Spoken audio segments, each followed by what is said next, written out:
Hey everybody, it's Buck, and I just want to welcome you to our new YouTube channel.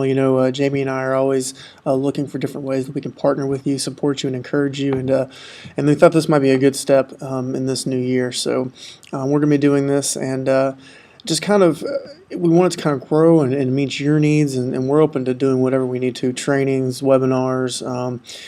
So you just kind of let us know what information you want to know. Right now the plan is that Monday's going to be kind of devotional thought to kick off the week, and if you need to, you can wait till Tuesday if that's when your week starts. Wednesday's going to be some practical ministry advice, just to kind of give you some things to think about, as we know most of you, or many of you, are doing midweek services on a Wednesday night. And then Friday's going to be something kind of fun and different. It's going to be Free Music Fridays. I've for years been playing music and doing worship and writing songs, and so there'll be some stuff that I've recorded in a studio, and all the way down to things where just me having fun in my home studio. So just kind of how it's going to happen. We'll try and keep these short to the point because we know you're busy. So 60 seconds to 3 minutes.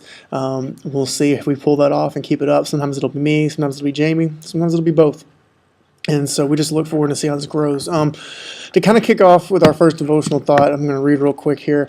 It's coming out of out of Proverbs 16:9. It says, the mind of man plans his ways, but the Lord directs his steps. And probably a verse that's meant a lot to you at different moments. I know it's meant a lot to me, and just a couple of things that I'm wrestling with right now is, one, that's where I want to live. I want to live in, allowing God to direct my steps. Instead of me making plans, I want Him to direct me.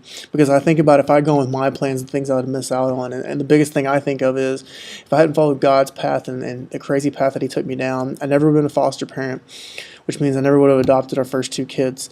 And just the blessing that they are now. One just turned 3, the other turned 3 in June.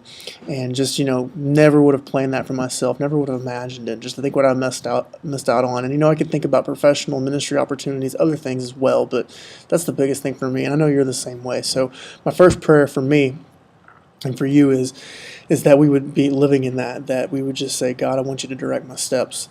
I want to live what you want me to live.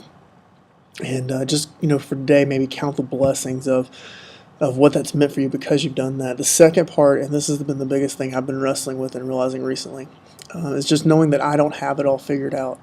Because, I can plan as much as I want to, but God's in control. And I'm just trying to remember that, because here's where it's affected me. It's a lot of times in ministry and in teaching, I will say, hey, this is what we need, serving, we have to do this. This is what ministry looks like. This is what service looks like. And, there's parts of that from a moral perspective and as far as loving people and meeting needs, that's true. And that's in some of our writing from our Disciple Now studies and other things. But some of the specifics aren't necessarily always the same. And I say that because, I've realized recently, being in a new life stage, life looks different for me now. I'm 31. We've adopted 2 kids. They're both, 3. One will be 3 soon, and we just had a baby in February.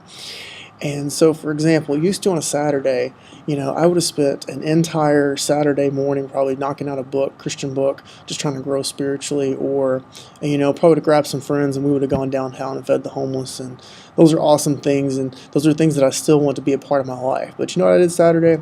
I spent 6 hours playing with my kids. And here's where the problem came in. Because I'd spent all this time teaching and saying, as I was growing and God was laying things on my heart, I was taking those as almost a dogmatic truth, I guess. So this is what I always have to be doing. This is what your life always has to look like. And so when I couldn't fulfill that, because I was making my own plans, my own picture of life, and when I couldn't fulfill that, I felt guilty. I'll be firmly honest. I know it sounds terrible. I felt guilty for playing with my kids for 6 hours instead of doing the things that used to I'd have been doing. And it was hard because I was having to wrestle with all of that and, the things that I had tried to put on to other people. And then finally I realized that, that was ministry. Not just because my kids are adopted and they've come from hard places, but just in general. I'm investing in them for the future and discipling them. And then I could have a lot of other examples, and I know you could too. But that's kind of where that verse came back to me again of, I want God to direct my paths. I don't want to make plans. And I have to realize that's a day-by-day thing of me going, God, what's your plan for today? What's your path for today? And that's what I want for you. And honestly, first chance I get to get up and teach again very soon, this week. And that's what I'm going to start with, is just that confession of, I'm sorry. I've been kind of making plans and painting pictures of life, and I have to realize that, it's every day. God has a plan and a path for me in the stage of life that I'm in, and people He wants to me to invest in, conversations He wants me to have, things He wants to teach me, and I just want to fall into that. And I never again want to say, this is just exactly what it has to be all the time. Will there be times, yes, from morals and commands? Sorry, I'm getting a phone call. That was real professional. Morals and commands where I have to say those things, yes.